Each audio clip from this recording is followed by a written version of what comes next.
e de yeda na kosi me ndane de wotena se sa anti fabu woni ni nu friend Skindu o Holland omo so en another form ti e ma me Janet Freeman yes nyame yadomu a yodo na friend se anti Jane yebeko etimetim na fe emado do junction ho na otie ho so ne be na ye nyame yadomu a memende ye anti fabu onu ni Skindu yebaba ni abejamo mama Jane Freeman na yakata na chikwa nti Messiah Ava, that's Clementino, the darling boy, and what's in kind of today's sports.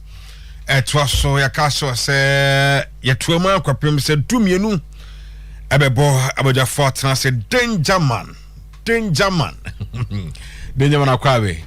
I say, I don't relax Biana. It mean on me. Oh, never know, cry. Aquaba.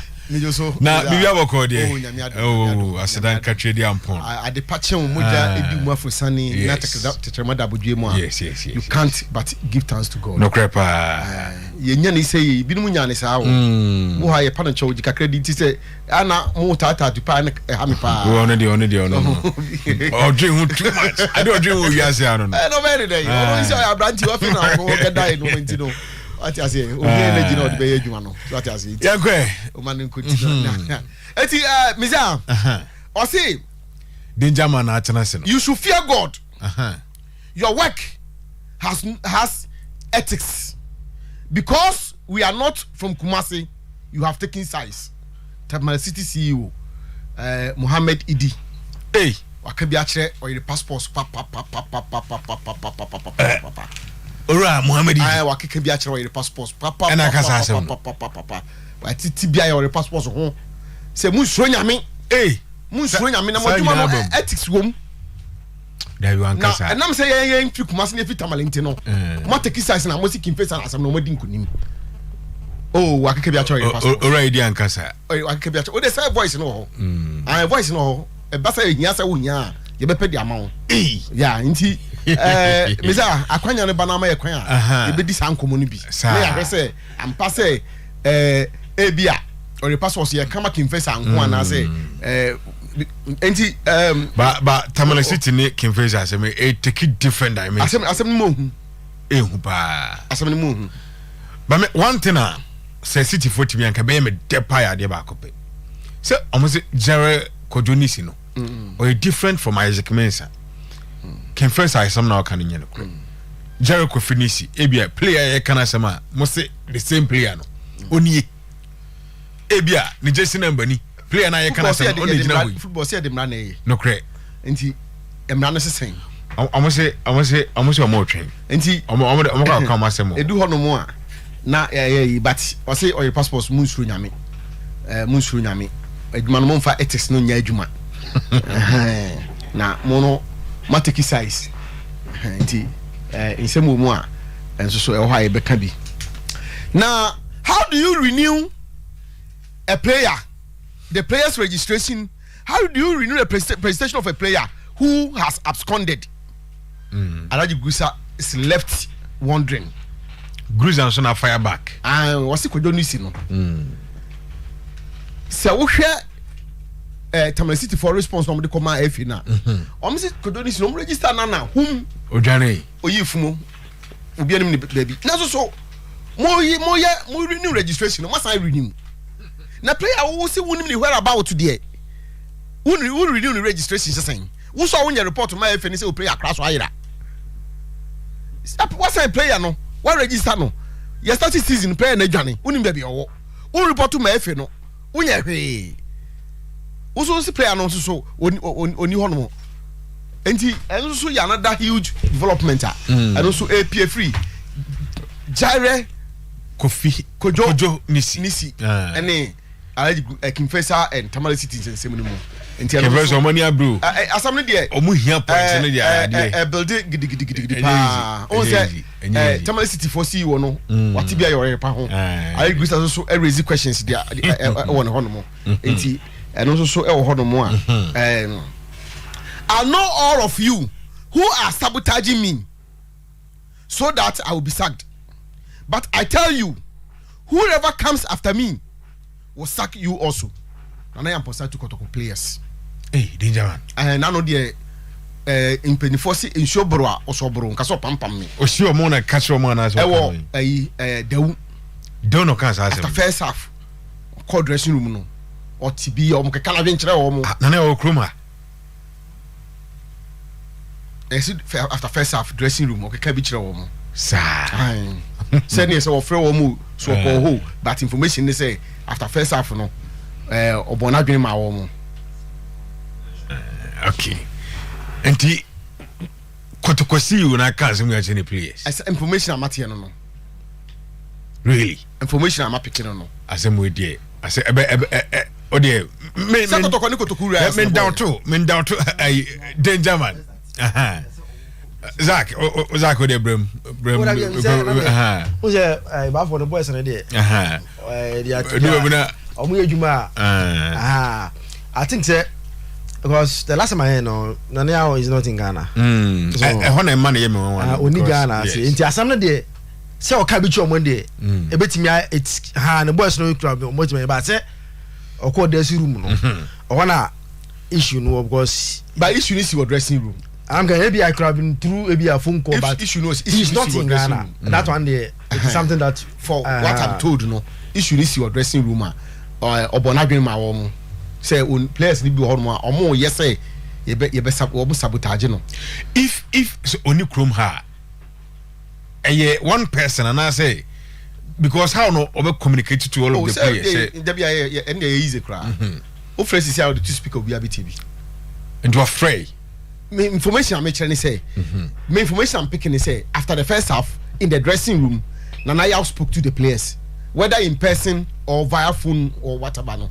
we anything me papa e hojuma de bia say you go so many say anything clarity even yesterday in the evening around 8 there about na ese me no bia na ese na now like involved it's not in Ghana for that one I can't I can say it on authorities not in Ghana and the only thing is that say bia say na Bafeka na bia it was through some as a phone call or a BBO but say the presence at the unit there be no need all right brase then you know house of folk in seven on the producers na ho adwuma kakra na kakra yeso atititi no yeso di okay but met makacha was say enwa board members no meaning say omu nyina okay but omu fi World Trade Center after 11:15 p.m. and Ranajo almost midnight and that was the time na meeting in seven normal say supporters in binom sending messages and voice messages at the amount I can send pointing fingers at various individuals within the club demand apology crowd from some directors and I make nyina no ebiako pie to gbanim in fact me source make me say some players might have even behind the scenes spoken to Togbe directors need be crying reports say board members need be report some of the players to Togbe so and a lot is going on or happening in within the House of Folk fencing setup no na the meeting and say board no decide say omo mpre omo gidigidi say unra mu sesia and some mo ya be ka ya titi some ho pa mo yes and also some ho amen komra some ho no yakoba yebedi san komedi ba ku bia metie no but we dey ni nyina say ye ba na ma ye kwan a danger man boys ni ye adwuma ese contribution ye de ma mo say Debbie as an uncle Debbie as a contribution na de mo boy but omo beboa Zach yanko Mza say we go there Adam oh good na adoma ya ba ye be ye efisem na de kakra so e de pa so e traffic kakra be nti ye ba be ho adwuma sense so how yeah say Meja. Yeah. So Pumboko. Oh, nyame adum bia boko. I'm in diamond was that camera. I'm on a near and show. A large. So I'm guys also the father about because as at yesterday you were making all the necessary arrangements. And I know points I saw your content. You can crunch in it. Let's say no phone so. No, some way phone so. To be Allah. Inshallah. Allah the groups and they can fight up work Ghana Premier League. Say case radio. Mesma ko hwehwem Zakito Muso ne Tamale City nso ba bi mu gina no. Enye is a crowd. I think say two sides ni nyina ni abre. When one interesting thing. They both seem say obi a step ahead of each other. Me ba jata say in that case in that ho no. Nisi no we gidi say what taking the necessary steps are we no kran do ho nso gidi so what take so everybody believes say we a step ahead of each other. Yes. To you there you buy you work akra bi ba na ya to ebo ase na ye detail house of folk no man na ye koso no. And then the house. And na me kasen bi kira wo fie highway ane say nyame ya adoma next season we are likely to see new faces. As a one house of folk company phobia ase na ye o matiatena. Pajata say I say whether omon a neglected club on an club on mum. Okay. And they decided say they'll move on without them. And then they want to bring all those people on board. Catch us said Thomas Okan. Yes. House of Folk are likely to bring him back next season to be at the helm of affairs. Obe play integral role. Yes. Obe play integral role. Nyame adoma next season. Se bibia asesa any squad in any part any conversation across between board chairman and company for you know me da say see you be ma minister ba for one here my just confirmation CEO has to turn to Ghana. Okay. Is UTA? Okay. CEO has returned to Ghana. Okay. For that one day he has returned.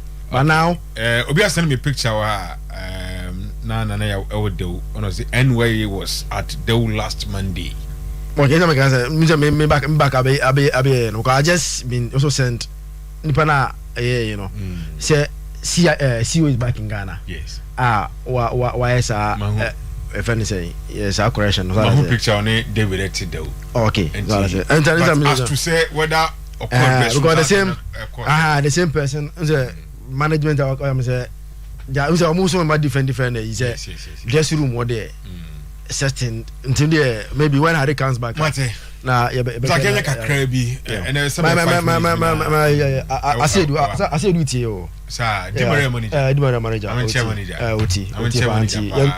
Last manager can say, "Bakuma so be friend by mountain enka." Oh. But say senka also friend. Oh, they say manager here no see me Bakuma so to be ba me fro. And yes na. Me say wa ba na so. So no say no say na busy. Enti say na no refi. Enti say wo no mum no. No akai no. Say na hwe, okay. Wakai manager. O manager ti enti. Manager. Be fine. Yan Kozak. Right. Enra Roberto De Zerbi. Okay, Enra make a lot of about him on the highway sport. Sorry. Today sports about how the style of play are difficult for teams to play against him. I said say media if he say playing from the back he has shown say he's the best so far in the game.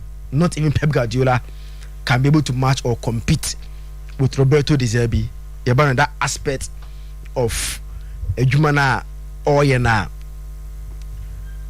A lot of offense and opinions about the American who came yesterday.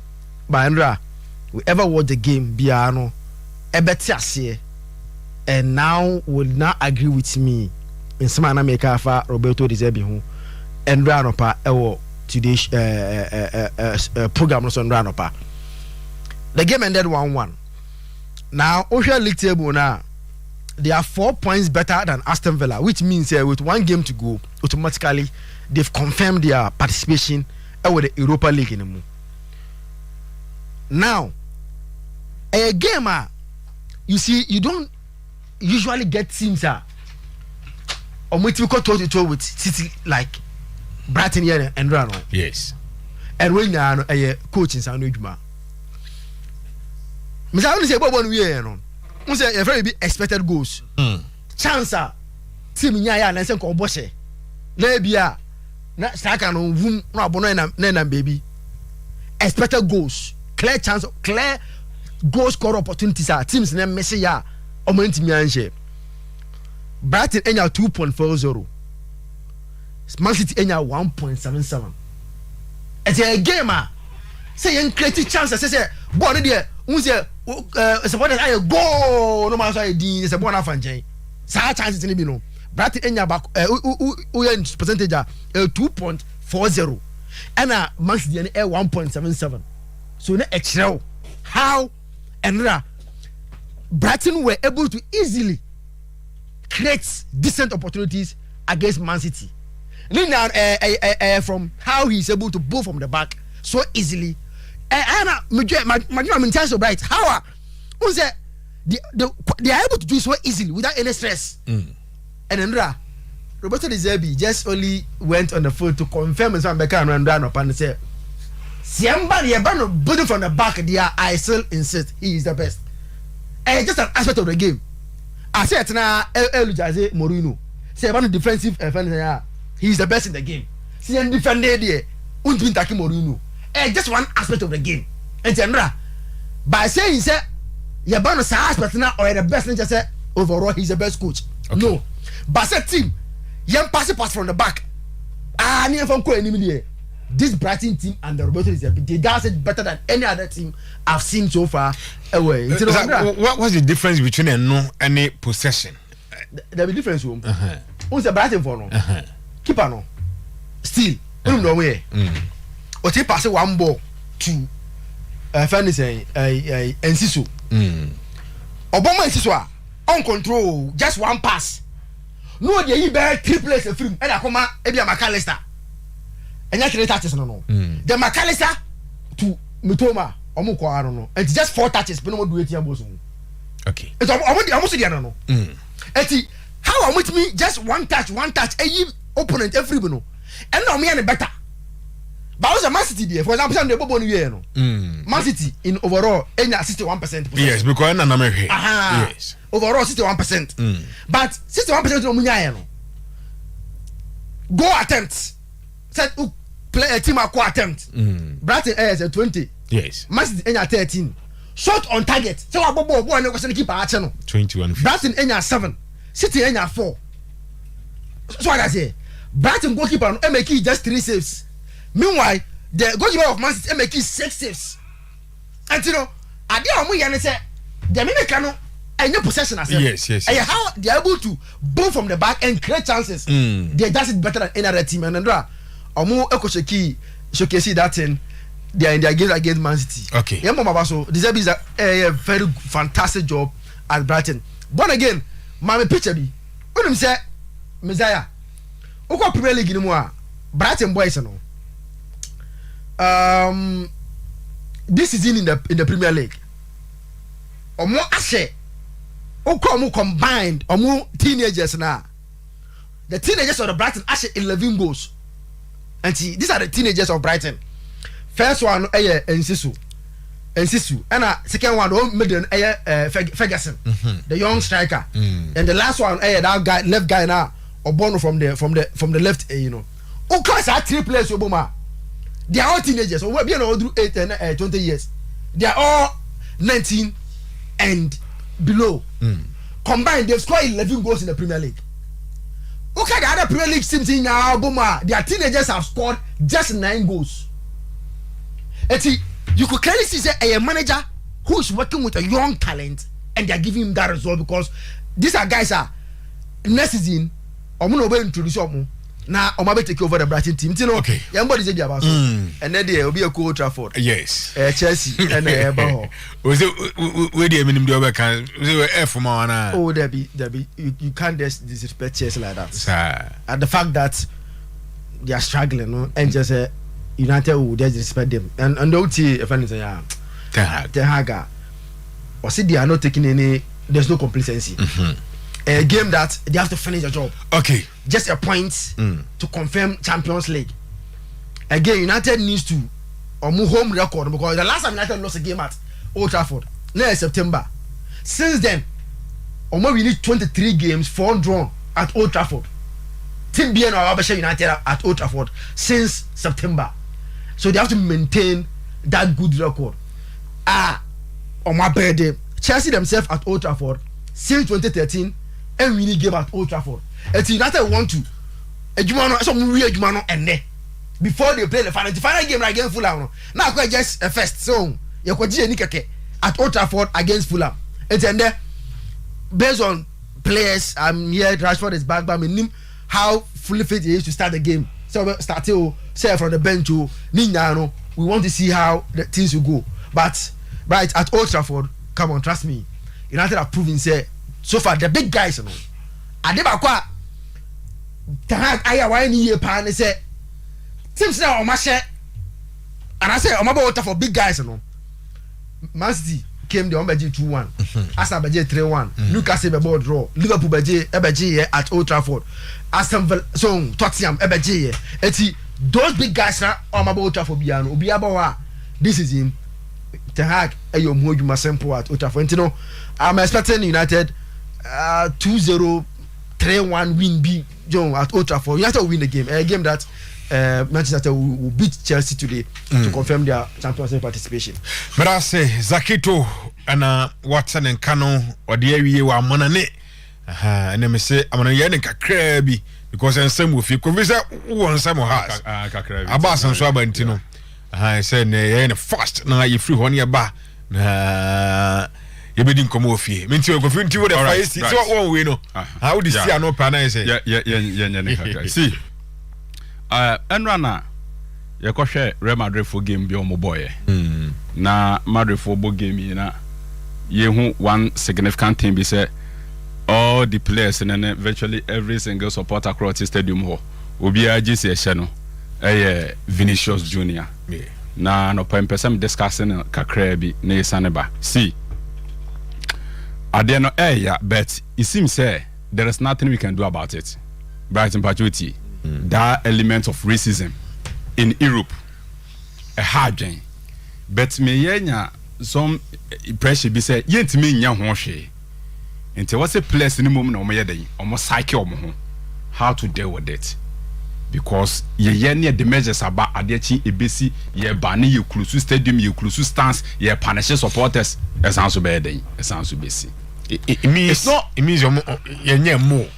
We can do more every day. They keep trying. When my day cover sa no maneba. Football, the competition in football. That idea to win. And to do baby na say omo Valencia na Real Madrid for no ball. And omo pair went to omo no say they are battling relegation. Yes. And because of that there no, you bet me frustrated opponents and players na amomaye. Quite disturbed. The idea of playing to win, some competition and what the field of play no, a bit BMA supporters area in a certain manner. Young frustrate you and against Valencia, they decided to say young targeting Vinicius Junior because today Real Madrid Football Club is about Vinicius Junior. Now, Brighton Vini will free him. He's a Brazilian. Yes. Okay. Say offer Brazil for. Per omu history and oma bakosem. How black Africans enter into Brazil no. A very difficult say Brazil for produce black players and I say black citizens. During the transatlantic slave trade, I saw a lot of Africans. Every had call the new word, right? Satama edomo kono about 12 million black Africans in edomo call new word. To go and work in the vast plantation farm omukoye djuma nkwadjuma entiza okaya history tells us no model omoko no omofa the giant ones omo soso wo wa emema entiza what the other tobas na hwe Americans for no hwe Americans for na hwe mombo NBA no mo ye boss omu nyina omu roots African. They picked those who are well built and omudom ko good the new way to go and work in the vast plantation farm. Now, 12 million black Africans no mo pick you free hase no. Omudo mo kwa 5.5 million of those people no ye move omu to Brazil and other part of South America. And Brazil as a country today, a influx of immigrants from Africa. And nothing here what a lot of black Africans Brazil no because dodo na ya twa modom kogu new world ho no yet famu 5.5 million edom kogu Brazil and other part of South America.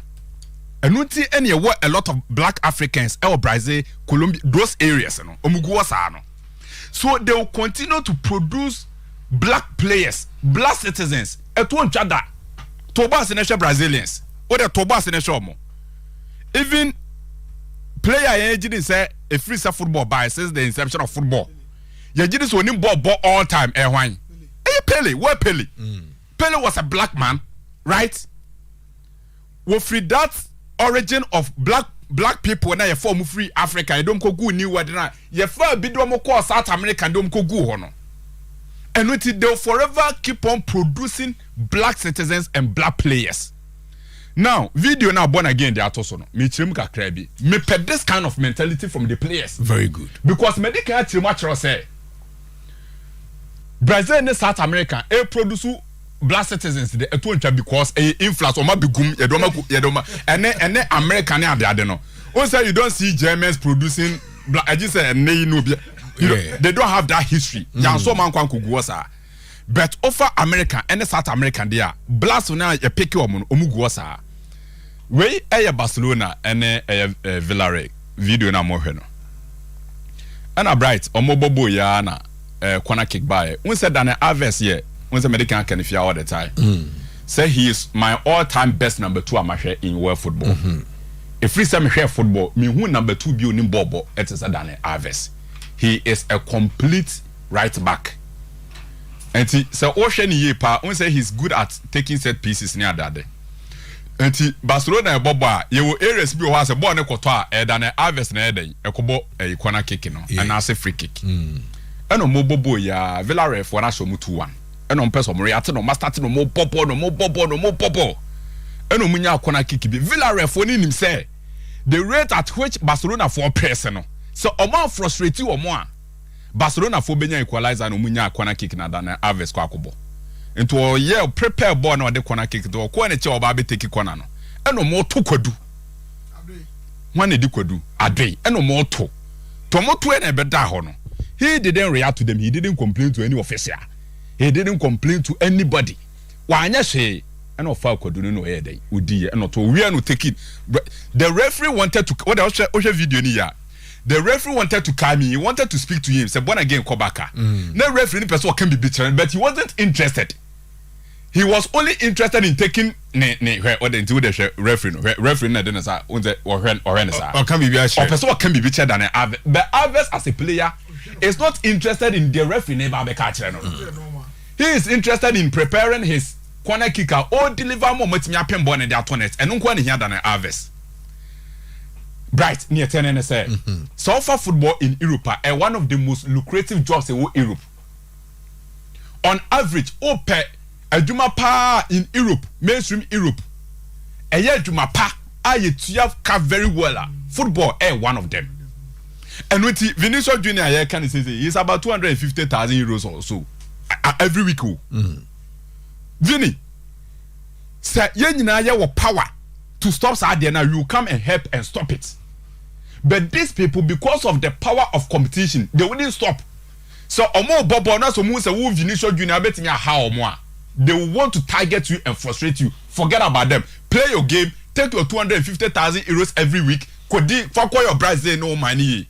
Go and build your family. Because right, Omo Njai. And then see when him say Lukaku ba J Arena. Emma Juventus CNB. Yeah. We only punish session of the supporters and stands be near Kulusi. And I see me crowd and no crowd back me tell crowd name mama.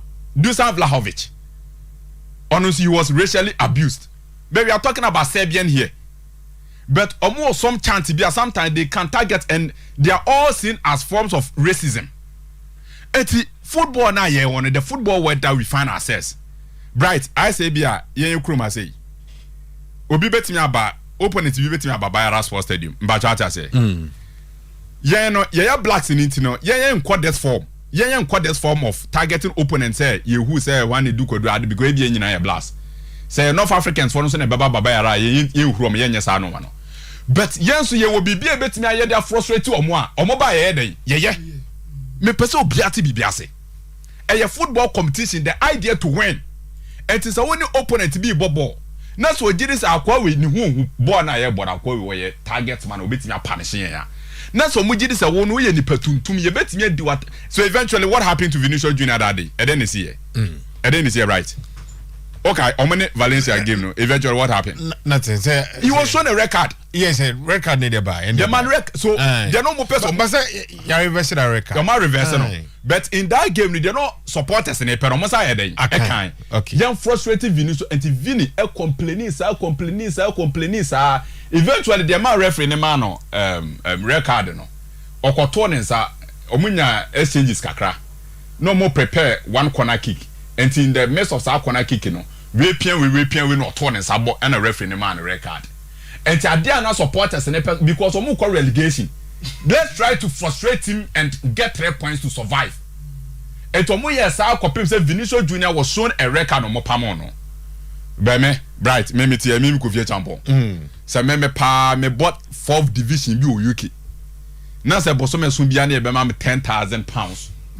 Na me de aba me krom peti number 2 na se obi tukodu be bomia Bright no obi atukodu abe bomi me se ya tukodu abe bomi ni nti no I've given up me boafu me to ma because of the yomu free here but we say the difference between omo ne say there are millions of white people in Brazil are originally omo ye white we say na make sure per the history no blast ne dey so am na free ha na edom ko gu ho e na influx today omo no ma messe omo ware omo ho omo wowo enti in the process of that in tuntumfo ayeden abem enti we have large population in Brazil omo ye white any all blast ne so the animal omo ebufu eye omo ya ne say obi ti say Neymar ye huru ni say wan edi kwadu adre obi ti say Coutinho Filippo Coutinho ye nyaden ye huru no because this belong to the whites in Brazil. But Real Madrid player na friend said Diego Marcelo no. So ka Marcelo. Yes. Ye huru ne sa. Robinho. Oka Ramirez Chelsea for boy no. Aye. Ramirez eba omone Barcelona 2012. I think say he scored the first goal. Omone Barcelona be you move free more air Camp Nou. Wanda but Spain what sad no hope me can Spain Italy yeah Spain Italy omo ye to be am some omo ye ne sa some eto they would omo fa ho ni nyina ne say eto is a threat to them e de be na ebetimi aye be frustrate some eto okay one do kwadu ade let's abuse ma for 90 minutes kopem say ye be frustrating no but when you be with the mentality of Daniel Alves Bright no view obebo ne ball because onim say at the end of the day sika na wo Jeffrey Basoro when say supporters in it no mo anso o musika na editi omuka yes and to say me ya dey but at the end of the day me you are giving me money na me da kwa could develop me mind they should forget about them you preacher but they should forget about them because football competition a rivalry e do baby supporters will lose themselves and they will come back with some of these things right just a minute na am right why just a minute and I know exercise na because we will try for the exercise get to be so Chelsea the Omo season okay Chelsea season the good thing is that they didn't go to relegation and relegate Chelsea as a football club is good for them and no man I cause one ensure that you too good Messi Mount is a player football it change football pa Bright last 2 years is it last 2 years last year Champions League Real Madrid right Madrid yeah. Last 2 years Chelsea Football Club go and watch Messi Mount and Thomas Tuchel you can even say that season Messi Mount was their best player today he's on the market Liverpool aba Manchester United aba there are a lot of Italian clubs will move follow but niska and see my friends at Chelsea Football Club they are suffering today and it's good say and umbetimi season in term they focus on how umbetimi rebuild the omutimino but how would you lose Messi Mount how would you lose Messi Mount and say you are ready to pay about 60 million pounds for Joao Felix right you are going to pay 60 million pounds for Joao Felix it's not about to what's the lose when you are Joao Felix is a number 10. And that's Mason Mount, we say he's being used as a number 10. He's the third method that Chelsea for Owusu no. Premier League, you know, it doesn't appreciate or embrace our number 10 for now. Yeah, Boba Wujina ho. Na Obia kwaje ball na ne dia brew. Unim say Kevin De Bruyne on any Manchester City number 10. Unim say Martin Odegaard or yeah Arsenal for number 10. Omulusu boy check their position. They drop deep to defend. Joao Felix wants to receive the ball at all times. He doesn't have defensive abilities. So the Premier League, you know, doesn't really suit Joao Felix as a number 10. But rather it suits Mason Mount as a number 10. He are justified. But changes in technical direct and the coach it affects a lot of players. I think Manchester United will try to get this result. And Inter prepare more for Champions League final. No? We are with them. We are waiting for Manchester City. Almost 2-1 against Air Fontina. And see, we are preparing for Manchester City. We are done. Italian project, Italy, and we'll be here. Thank you, Govi. Medase, Kofi Ricky, and sorry, Yabafi. And I say, you need more time. Na idim komo of your danger man. Where the carton in Canada. Nana Okumkom Ajaman, yes, Chairman Okumkom no. I say I agree with Ricky. Nothing can be done to alleviate racism. The players need to psych themselves. I know a Chairman Okumkom messenger. But to a man from US, Abadan Kwame Adoma Kwasi watching the show live at Ashtown. Good morning, Kwasi Owusu say good morning, guys. I'm watching you live from Abu Dhabi, Al Hayy Police Station. I know a Kwasi Owusu and a day message about Prince Young. I say good morning, Bright, and your panelist. Tell Kotoko players to finish ahead of Accra House of Folk. Watching from Draben. Yeah, say Prince Young for your message. Boy Francis and I didn't Diabo say good morning. It's another brand new day. May our heart desires be fulfilled. Liverpool and Asante Kotoko are the best clubs in the world. I know Nedie na Dr. Bedi from okay. I say AK Police Nedru. I think there should be a massive shake-up in the playing body of First of Folk at the end of the season. There are a lot of players in the current squad who don't merit wearing the house jersey. I know a Dr. Abedi and a day and waba more everybody ever can count the amount. Dangerman as our transibium Dangerman. Yes, I'm quay. Midasi. Enti it will be a now beating na yampon sanchen. And I was in dark confirmation about political picture no bond the baby is here. Na Abas. Me will be a not Abas. Abas. Edra Abas Akwabe. Na bi abakodi. Ana pa dey say vim no from. Babasro. Who take has a flight and take oh, what he hit no.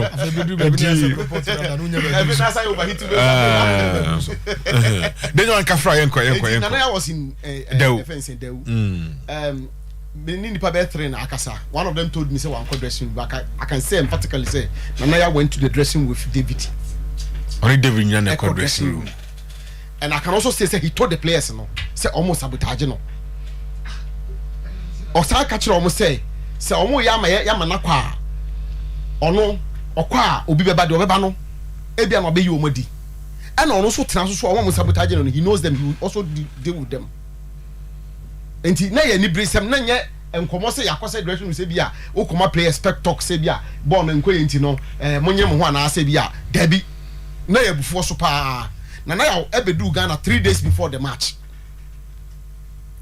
3 days before the match and obedu Ghana.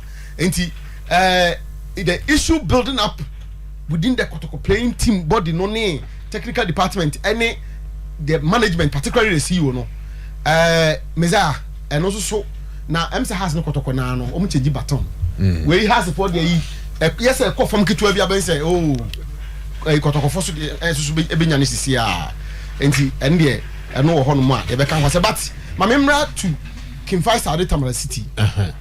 You see, Tamale City CEO no. The Panacho. Media. We work with information. And information are one no. And when they disseminate to our patrons and I say your listeners and I'm say me can say no. I don't know. To say yes, you provide information no. And yes, you take size. To me, panicho, you take size between King Faisal and Tamale City. Asam no, what ya? Na, what? I can say it. Say, Yawahai, the issue between King Faisal and City. Information biya. Minu ya zakito wo biya no o provided. The onofo so person keep no. Or na dey to her because yana or the person dey no catch say obey expose ne. And that all different informations. Enti nobody takes size. Ewo edma we ya mu. Enti say o ka say because King Faisal any Tamale City any Kumasi nti ya take size in there. I beg to differ.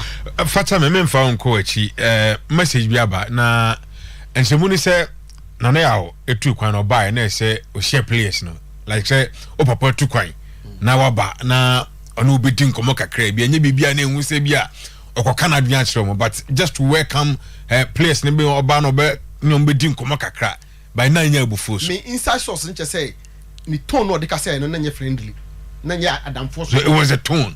Me sometimes can say so obi ka say nya abufuo so a you see that by body language, posture, tone, facial expression and as a facial outlook no can tell you say any player or can say akisema na woka no enya abojo so ni person no gina hobi no come on more ni bi so the person is not denying the fact say or catch almost say almost sabotage no I know the one can or say and I say what this information about could be denying so because the crust of the matter is that Nana Amposa is not happy with the Kotoko players and that he thinks some of them are sabotaging him and that on person yinedi also manage my dear man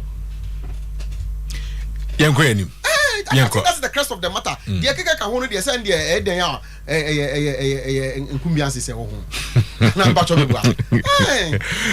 Yanko yes I got Tamale City why yanko enti the said that Tamale City CEO asam no eba between King Faisal and Tamale City Zakito any opportunity aka sem bi opeso ka bia of course yeah that is how it is sometimes yen nyina no you flare up, tempers goes up, especially when we are forceful about information. You so believe in the information I want to be you are not getting it across the way you think you want to.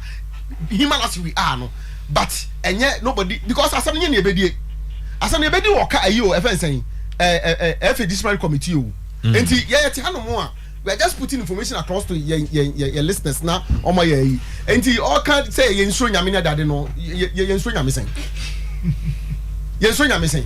Sebia ya boy 3% ya bibi di Tamale City na I don't know then e ma or passports team ipsere no and there with the friendly advice we know the ethics of the work so what I say and he no be catch say you man ethics can we know it we know the ethics of this profession very very very well we know the do's and don'ts of this profession and obi anya bibi bia different from the SSA or no if I say Minister Zakito onyan document or the bar striker onyan information in document or the bar time and now you host no so onyan do the bar me tell me the bar okay do ho ma no makofre na me smart bi na me so la be ka bi sa na ye adwuma no nti friendly advice to whom patch next time no the issue itself it keeps taking different dimensions.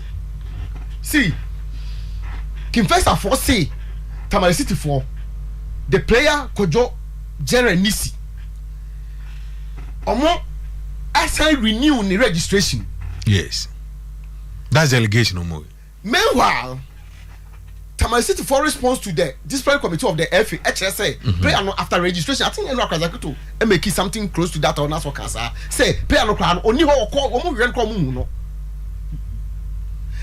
and King Faisal for out of the position of view say how can you register a player or abscond we dwane what register no ba ko when you am bobo na ma we dwane ko when opportunity says I was renew players registration what's I call renew meanwhile and can in doing so no player be about bomb team bia say period of time say team no hwe no hu no a your first point of call say you report to the GFA. Yes, say a player we hwe na hu no so that your champion so bomb team bia you can take that team on or ask questions.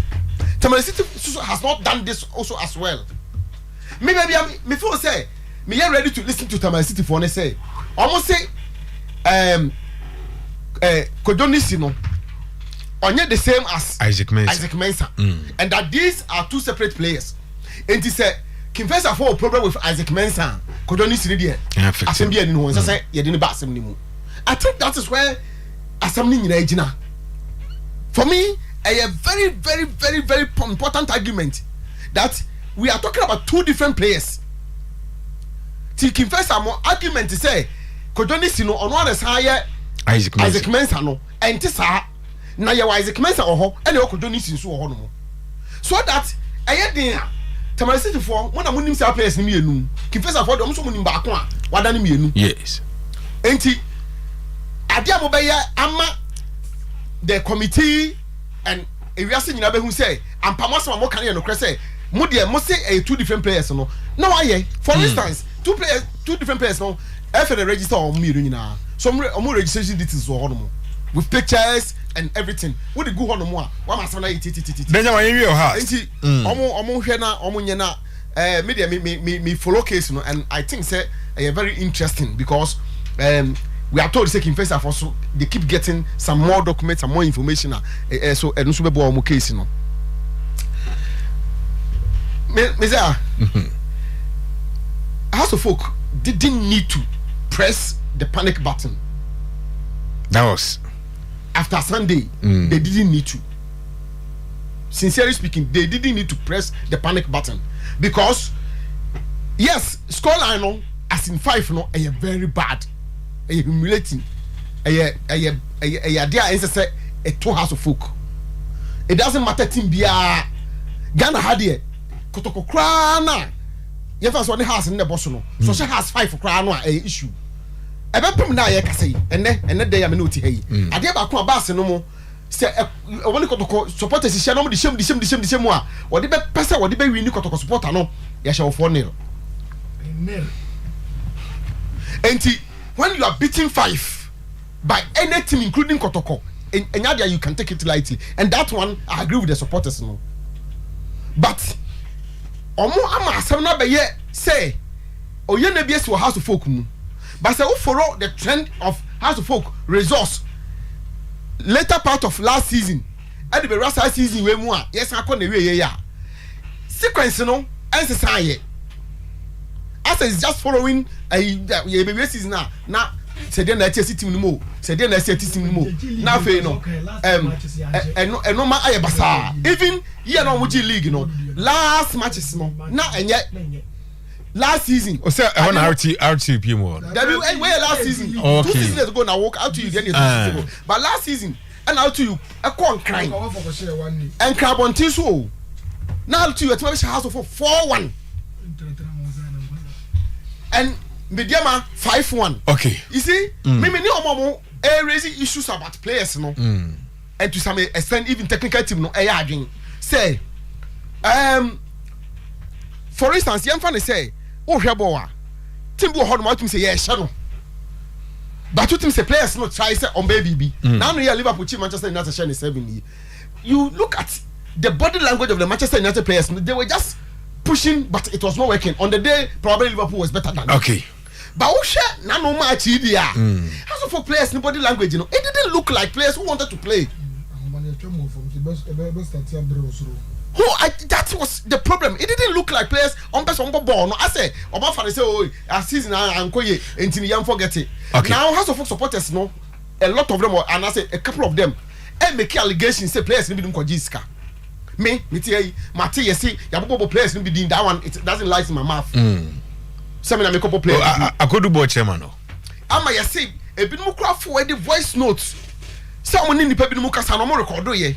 You see players be senior players be no afa e kire ku na akobo hin na mane. You see bi no ho no mo a wo mo confront coach no one on one. A whole lot is happening. But I say. You see attacker say inside ya when Otis say Bibi say ekoso say na na ball no. All right. And no be brain na ekoso ba we mu nyina be koso. Ubehunu no net sa ubehunu no net sa. Okay. But at the end of the day, the image, the brand House of Folk suffers. Okay. But I say, Zach, and was on temper so. No idea. Me put them in check. Just some small says na me jai my. Say, and I had a lot of course. I'm coffee say.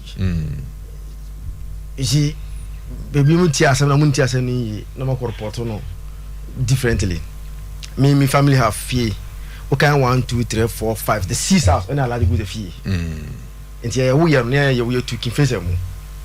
I'm confessor as young as in terms of area team. And see, as I like confessor points now, like you to defend to be quite Jeffrey confessor and him. Like how almost cast no be na share the match. And like confessor could put I didn't say actually. You understand? The Miss Romo. Miss Romo. As I'm now no canon. They should be very careful. And yet, na a different thing. One, Sabo and Rana, sending about for a one. This season, he is not true. He was registered at in Tamale City this season. Okay, so this is no. Or yeah, in terms of list GFA, he is not a registered player of Tamale City for 2022-2023. The last time his anything about Nisi was updated in the FIFA Connect in 2021. Okay. Since 2021, he has never come in terms of registration or BBO, the baby Sida. And you know, since 2021, City and updating the BBO system because they see any after taking the ball from the Cape Coast team. The boy didn't even report. One back training one day put that. So since 2021, season ended. Omunyan BBA was sitting in the FIFA Connect. So there is no point. Tamarino after the born again, they are to see and to share. Who said about one American highway sports? And they say football never come as in FIFA. Saturday way, Nippon Timpada. Football for any team. Football for any team. On message no message. Saturday way, that's skill ways or no. No human being can tamper it. I between Zakito and Bright. Zach, you know one thing. Say your RAS system, which means me access, and I mean me access it. You can't access it. Very good. Nobody can access apart from the IT guys. The argument in this idea that I usually there can be people who meet me the same thing. They are two say. I'm either way no. This thing are generated. They make very good. Remember what happened last week at the committee? What they do is that they write to the IT department, say we want the records of Nisi, we want the records of Isaac Mensah. The IT guys printed it and gave it to the committee. Okay. And I got minimum way, you know. These are the and you print to come out committee and say these are the records of Nisi in the FIFA Connect system. Okay. Minister point now. So Nisi FIFA Connect system this is his record. The last time Nisi was updated. This is BB20 say born again BM Ghana who date now 2021 there, but there's September 9th November yes 9th 2021. November 2021. Yes. Since then he has not been updated on the system for today.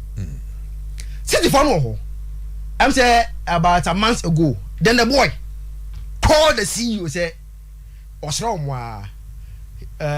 when your money is uploaded to coin. But on more I application they need introductory letter because before you can submit your documents for at the embassy for ABN, you need introductory letter from the last club you played, and the last club registered in the FIFA Connect Tamale City in 2021. And it was wrong.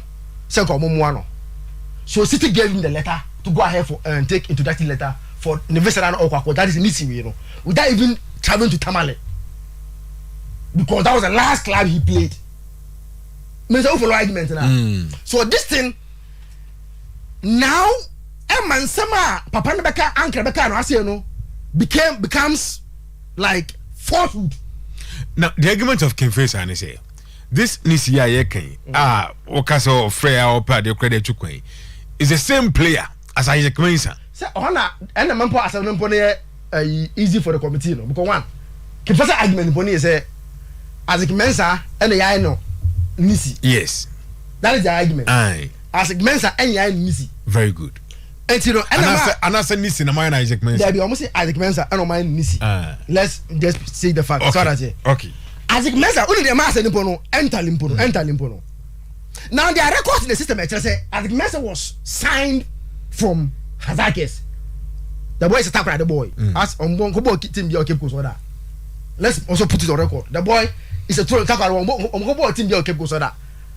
Alec Mesa was signed from Azakes from Takrade. Nisi was signed from Rainbow FC from Cape Coast. So these are two individuals all together.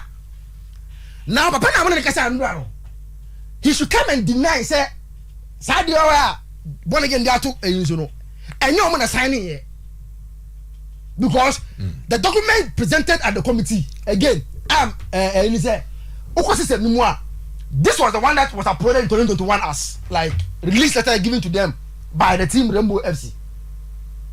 This was a release letter about the final and then they say a signing here so that's it Anka no should call him say anything that's the first thing. Two, I don't know. Say Zakito and I said Taman City. Super Rainbow for no a letterhead to the sense that Obina control or more FIFA connect system anymore. And see, as I said, I have the letter into that letter now. City for no boy no quite a question. I say almost he's begging them. Now when ya obidi ni betu kwan the last card he played no they need international letter send man kwako visa no they took kwan then they did all this thing for the boy because they think say though enye ebia omo team no but the fact that he is in their system as the last club he played no only the last club can give him that letter for him to go and look for the visa on betu kwan okay eti asemoi me feel say baby edu no omo trust boy yo you see yes asema obi aka no like and I make us say it has no by close of no effect on because the matter has already been sat on by close of so why it has already been sat on all the evidence that they need they've received it okay Nisi registration different you see one about football yamra no so okonom na they deal with the evidence available to them etiasema say maadwene me say say it doesn't work there. What works there? And say the only people responsible for this are the IT department. The committee will write to them. They will write a letter to them. Say we need records of so player. Give it to us. I said no move here. I said no. I don't know. It's been why I said people are so agitated. I said I can't say any no crap about this case. These are the facts of the matter as presented by now Bright minimum news you see asama yakoso about around kotoko nyina anya bibia o eden anya bibia performance number 1 number 2 because players agitating say a comedy omo anya bibia these are the two issues side way about team wa anya ba pesa anasi anya kotoko nwa once they start agitating a comedy now just then all this thing at some point people who create it because now they are I say much okay you talk about news be for biano e fly eti see you aba ade so ohwe na osovu na nimanim ya the winning bonuses left in behind salaries I'm told some I must start say here adwuma in some na say you can say they say dey adwuma omunya nyeye ana meboa eti ene esi ehwe na oye solve because see when these things are not solved the biano such news be coming out and we are say some are true ebi so nya no kre but because there is ye chokwan bia toama abeda no kwan you know people will be capitalizing on that and be saying a lot of things that bia some are true some are not some are not true it means Bright what be there boys no me sure some hu no money age say waba they should find a way. Say, you go school in school fees now so about to kind of why you say. Oh, they say at least they should find a way and clear because Ali is too way. Okay, Zach, and what's an kind of Zakito? I mean, Kojibo because of energy bon casa into Mammy Ojibo na Kofi me no only about him you why. Get to about my home bus, why I come on a pain. Baby, I'm a penny and I said, row, the rim no form. I honey a bond of pay. I can find us some nigga on the Tamale City there. But for an hour, can't say what the Tamale City see you and say. Any interview. And also say, or say, Yen Srunyami. Now, Yen father etis of profession, sir. Now, ya take his side on no Sunyami. And I'm on no Sunyami. Say an interview. Voice no so. On say, Obi can answer. Etina, on say, and riot here, highway. Zagito to be tenants is no catch us a was 7 hour Kenyan and Tona Ucha. What will be your response?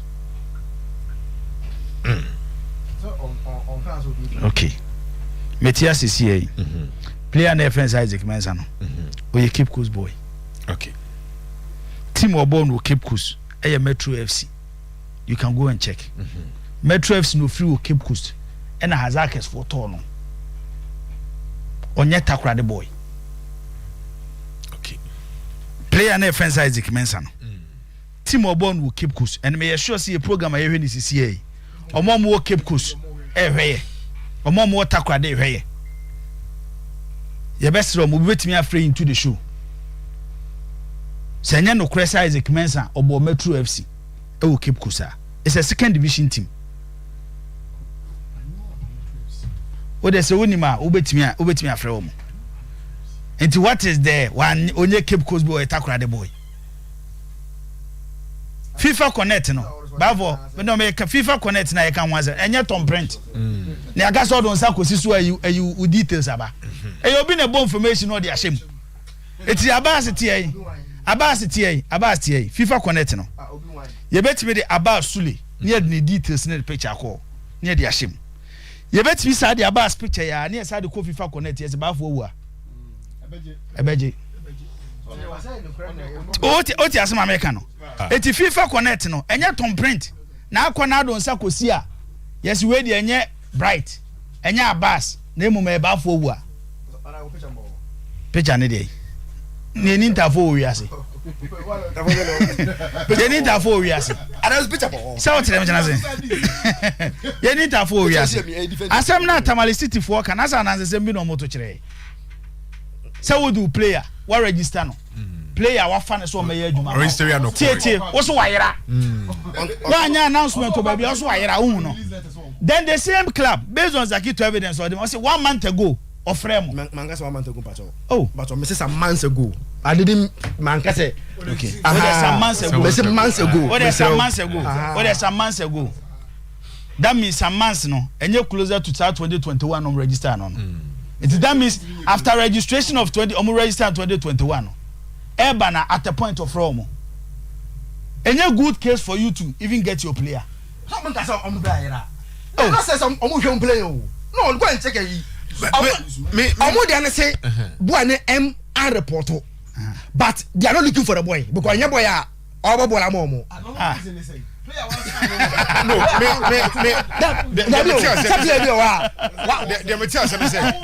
No, Tamale City can so make it just 1 point. And the point of us proving na say Isaac Mensah is not the same as Jerry. About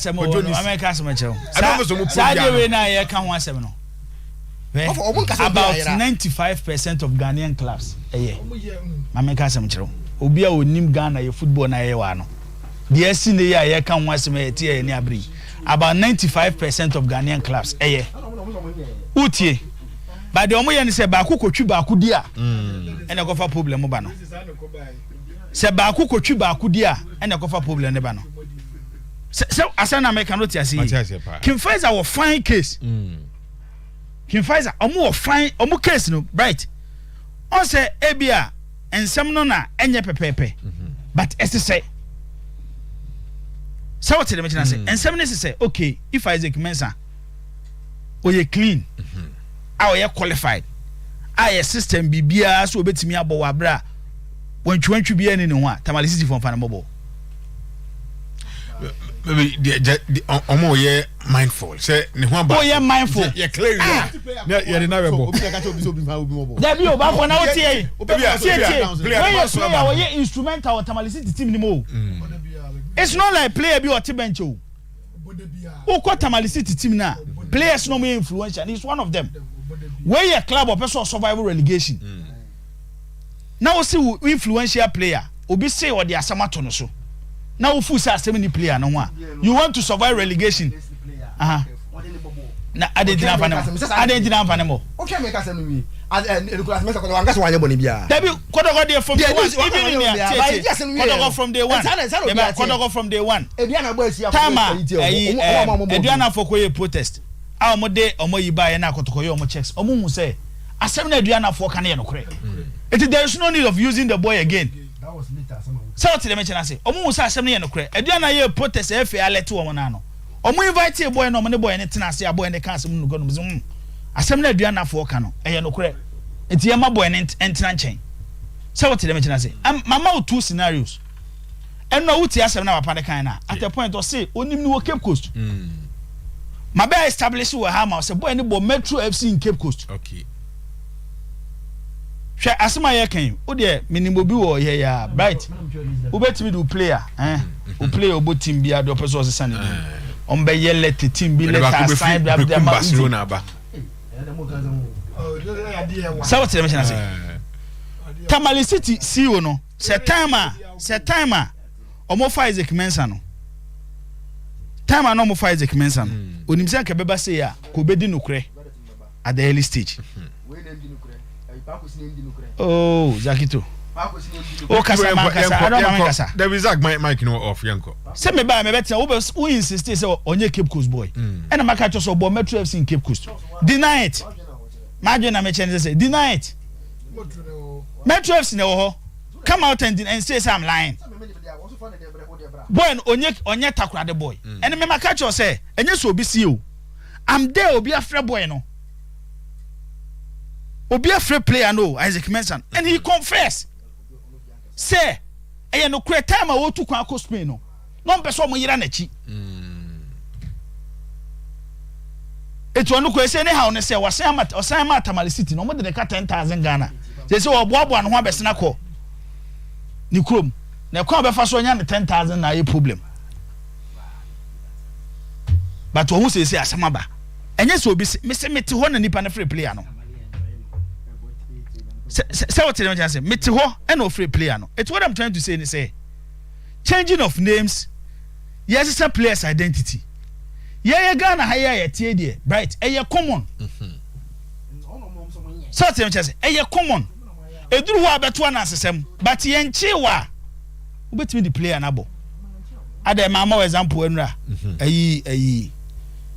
boy ya no dream FC ba for esesa na din Daniel Goza Kujo Mensah a different case ya esesa na din the changing of name Ghana ha common Maka there are a lot of Ghanaian players on Bobo in India so mo come with din patch we locate to we no about dwarfs wait minimum no but Techima 11 wonders a lot of players are changing omudin it is a FIFA connect na wan na Sky FC any Nations FC issue ni buy no yes any GFA IT department and approve the registration e dey na see make a difference I say make your system ba mebo make your system meba me say make your system I'm not talking about the main issue it is a changing of name now yemena say Ghana ha no FIFA connect nti yentimi say obi din no and am say make your enya no kore what I said was say that be the make can say that be me say FIFA connect no at the records of different as I can me say listen no FIFA connect no e say he's a different player that be Abbas make an one Zach address me me say that be Abbas tie the make no me say FIFA connect no entwantro entwan say Tamale City records no say omo turn no from listen no from Rainbow. Jibo entraso. Asa wa make anya no and I say FIFA Connect na wo Zakito do your analysis. The same FIFA Connect, yeah, the assistant players bebredi. Okay. Because FIFA Connect, you register player, you get on print. The best thing to help Tamale City and even the Ghana football, say player be on a card and about for boy. Omun provide player on a card. Omun provide player on a card. Okay. I want to bo say yibebem. Spain bebem. I dey say uli ne di asem ba ko nje asem na si. Any GFA. No, GFA this man department. Obi akọ this man committee when we need. Okọ appeal when we need. Kanena na review kura won okọ review when we need. And okọ Ghana law court. Yes. And o win case no. Ye hu clubs o mo Ghana o ma law court. At the Olympics leaking face and court. Now, GFA no, let's put a record. You're called Congress. No, winning case. And I did see GFA and I say, AC for no, and I say, case in our court. Almost from a fresh. And let's bring the first Olympics back. No, that's the record.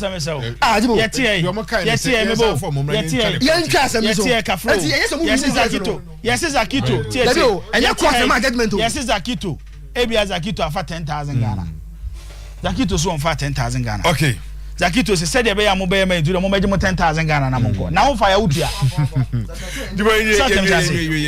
As I make Kenyan say, right. Can find the issue no. Said the makana. Made them Kenya kwan common Kenyan sana league never because and who soon so no. And nobody should use his interest to influence Asamina Eban. So let me say, nobody should use his interest. You follow process ni nyina. Baby esa asem ne ko emiwi asem no. Se Kimfaza na di bem, se Kimfaza na di fo a. Ye ma ne hu se asem no nokure ene edi adi. Yes. Se Tamale City na di bem, se Tamale City na di fo a. Ye ma hu se asem no nokure. Media na ha me ne se. Baby ye free ba ye abeduru ha Bright enche yo. About 3-4 years ago, ni ntimi organize league of Ghana. Among for refi. The injunction to toss. So what the say? Before Anas, your boy a league na eduru baby a, yes obi akwaji court injunction atoso. Ni eja league ne bo. It's the message and say. Omo take decisions e ma Ghana football no. Okay. Omo for omo yin to nchen. Na omo make sure say omo de no kre. Ebedi asem no. Na baby a no kre da no. Ya bo modern ne de ato. So what the message say? Because me no, me kra me tie ya me ntena discipline committee no. Me hwa asem no me hwa musa na nsese mbom. So what the message say? Nti o ma take say o se be se me chese anansese mbom a Tamale City see onu so what ba se me ntira hanka se Tamale City for na ka nansem anansese na kotia hwan oh also on kai ida Kimfaza na Tamale City etu de nyame ya aduma wo china okay me de ayi Isaac Mensah na is one mobile keep kuzda no me de ne card a metro okay for no e de register na as a player e de baba to okay so tell me say na obi a hu say this so tell me say na ya hu say asem na ya ka say wa mobile keep kuzda na mobile keep kuzda no na obi a hu okay what the time in it ma nyama ayi Kofine Abbas because time na ya yin no o da be nya no and ya wi hu asem ya wi so the asem ya ba ka me ai abafo asem na mpese me koyi hwemu kakra me babafo na metiu on say story never in two folds the first one was CEO ni Ghana CEO Ghana yes so to the say it's the moment I report be come you know say no you need to investigate more. It's a confirmation about saying see you. On say a story na would deliver. See oni Ghana. Then later by owner see you Ghana. And you na ka say see you ni here. Me mo na me ka say the minimum say see you ni here. And later we confirm say see you abedu Ghana. The ba for ka see you ha. Aye. Ba for ka see you ha. Very good, yes. Yes. Eti me kwa hwehwem. Na me so ma be ka sa asem ni bi. Okay. Ba me on play salary ni sa anyoma no. Yes. Eye adwuma wura bia asede se wo fa adwuma ni yeso otwa ne ka ba me maka say ye institution ene ye ayi wo mu no it's not different from football clubs or teams omobo you were trying investigation so it me me man nye say see e fa adwuma Bright who were role to play club no so were role to play ba ko enko tena se mfa ne nse ngu ne demre fam and expect say baako and perform the duties. Okay. It's not done anywhere. And there be a mekasi a high team and found who nisi ka boshe ba de be ma obi so metena ha meye adwuma. Masa obetena ha meye adwuma sponsors e ma paketu abekam. Mera say Jibo awie Kofi right. And no Zaka say or the expose beba. So expose no why hu adwuma no pay. So what promises obekọ house. Me remember. Okay. Oti ayi Kofi sorry. Oti no Oti Rainbow FC. Ona anything come on. Ya bra panyina grada. Was in schoolmate no. Okay. Also a team. Okay. Na owo normal one say GSS 2. So he was around 14 years and OTT team. On was team no na e bibia. Na men kan Chezaki to say. Ade ba ko a oti obesan ni ti say ade friend say ntro. So mo school oti ontwa ntro da. Okay. Kofi. Okay, right. Unsa na me kan bibia cho say House of Folk as a football club, they are likely to have a lot of changes. Nyankopon Aduma next season. Bright. House of Folk ebeye 1 or 2 changes. Ewo managerial level. Mpacho utini pa. Yes. Good. Managerial level. House of Folk once again. Epese omunya an MD edema club no. Okay. Na almost also de has when you almost be called fella now manage na almost also de a group of people be they are known in House of Folk. Okay. Any Pakobia has as a football club supporters in Nimom. Says a group of people we say mono. We say mono. So group of people we say mono. Omo your reference point at the House of Folk. Pia unim di obetima ye can't any pass me see baba leave House of Folk. House of Folk supporters ni ebenye gidi ewo nimu enya gidi so club num na nyete nyina na say issues of supporters in stadium this and that no always said they say every single stakeholder ewo a role to play every single stakeholder. Yes, but me gidi said the biggest of all no the mark clubs no omo penny for ne clubs na ankasa omo na what the biggest say in ensuring say supporters in ebe stadium because omo actions no omo be no because right let me give you an example. Last 2 seasons na some about ba House of Folk no we dey ko check no ma start say air pick no ko check House of Folk attendance me ba jata say just last 2 seasons here when House of Folk started so omo ye bibi kakran na no mo ba no.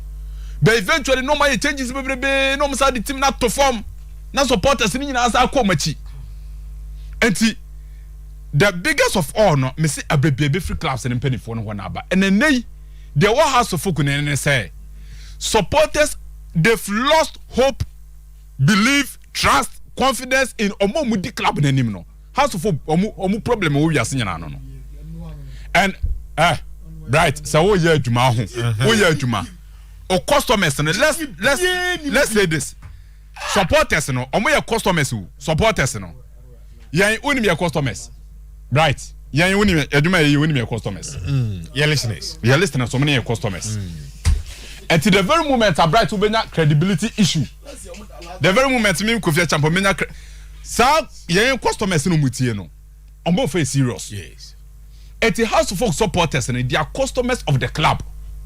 But some of your customers of the club the last 2-3 seasons.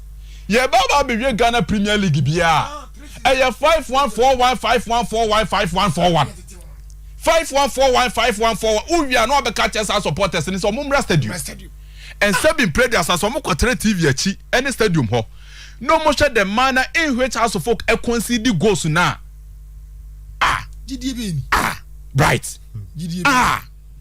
Ultra House of Folk defending bi omo be je e kon be fa so na woni no man no players no me wo betimi akwa ku twa me age penalty wi anu sa ko referee ho enso woni mi do aye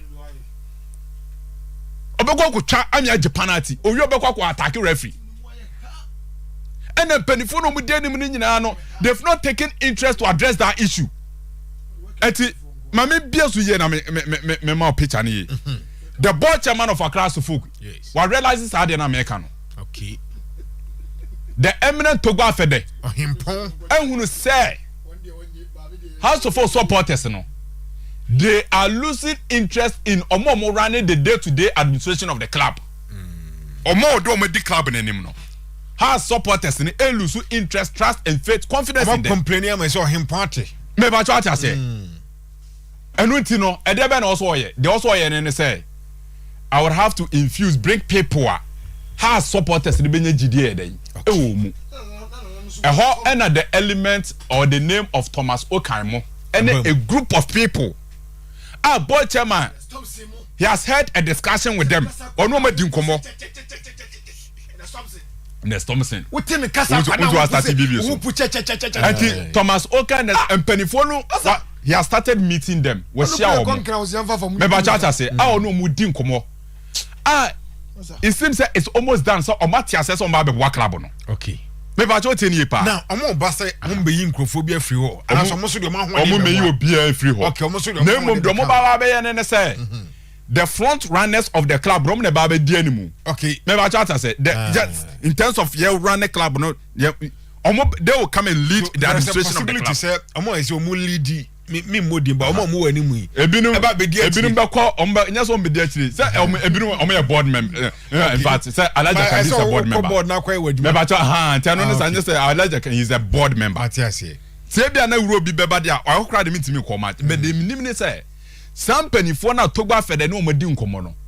The idea is that let's bring these people send a better once again you bet me generating the interest of your supporters no matimi ba sub club nim. Okay. And I know my brother JB, acting general manager of Accra Suffolk. Yes.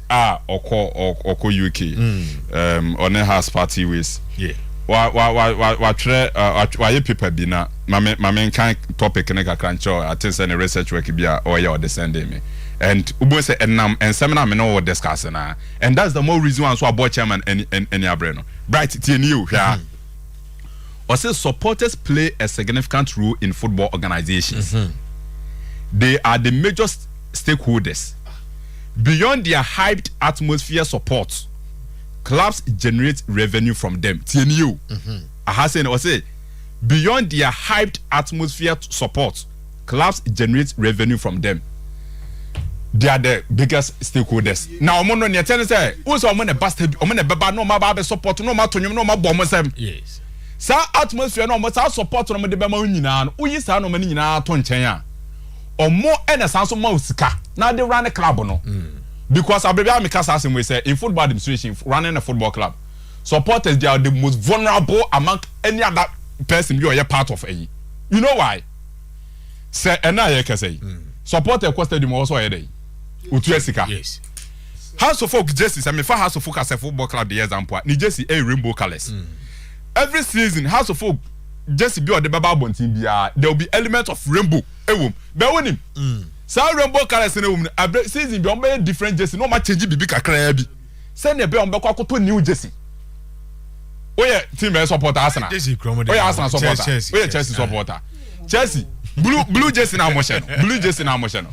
Every season, same blue. But on be change bibi send the be Bright. You buy a new jersey. Supporters are always giving money to the club through buying jerseys, souvenirs, and normal bebrebe. Oh, tia sika dia ma mo girl process.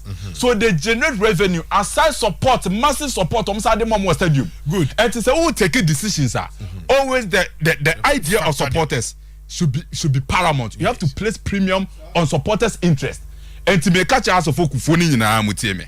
Menemo ye Togba Fede, se bibia sesa, you know the team was and then se bibia sesa, Togba Fede is bringing on board new faces. On betting about the direction of a class of four. Send a bear interest, confidence in Omo. Normally around Mammy. Nami advance my culture say, Mason Quanta. Mason Quanta Unity Games. Papa Chineboa Kudua Fukuro Foundation na organizes our unit games. Okay. And see guys in nyina nyame adoma makase Friday nyambo china me ankasa I'll try to be there any Saturday. And see enko youth ni nyina guys in football. Ladies na flip the ball. Ye nyina kwa yes games no. Na IFA. Papa mecha Mr. Chineboa Kudua. Ya de na aka. Abase enko. Ya de na aka. Tie de no mbetie. De kan say ebi na menu ade wie yi. Hwe kanichi tam. Kanichi Yashwash. Yani Wow Stars Accra Sports Stadium we nya 3.5 billion. No collateral. No third person. No agent. Me kai mo ko tema youth. E wo tema. What's akwai ni wusi dabi emfa ho ba bi nyina.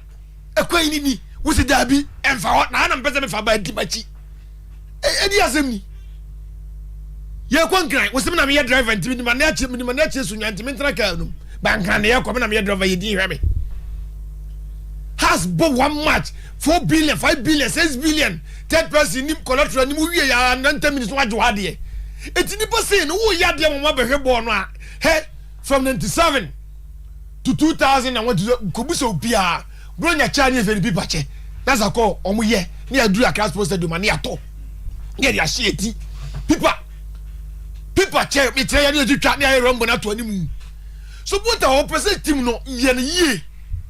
Ne dia de firi wo ye te sa akokɔ wo to aburo no a ene eba na to bu aseme meso akokɔ be na eba etie de kan say ba bi team de ko no nye ne direction no ye sere na to go afede shake mansum say ye be sere no enipa bia ye team ni bi da ya wonim first has pie ba bia hwe ye ko pie ba bi sunwan wo pie na ko team no kana no ho so masa na no ho so why data force da ubi ana uso why data force da why ucha Clarence e bro ko duru hono oduru krom wono mu nu se bibi abakro num ezo na cha Clarence am spy obi okro num spy eti de bezi kan say as dey big eti anya wo big ni anya de ye the last 3 matches na go fikai the last 3 first got him can 2 me catch him say 3 ye je league the last 3 or 4 matches anwene ba akokora ya de sa kakrenka sa hwede abawie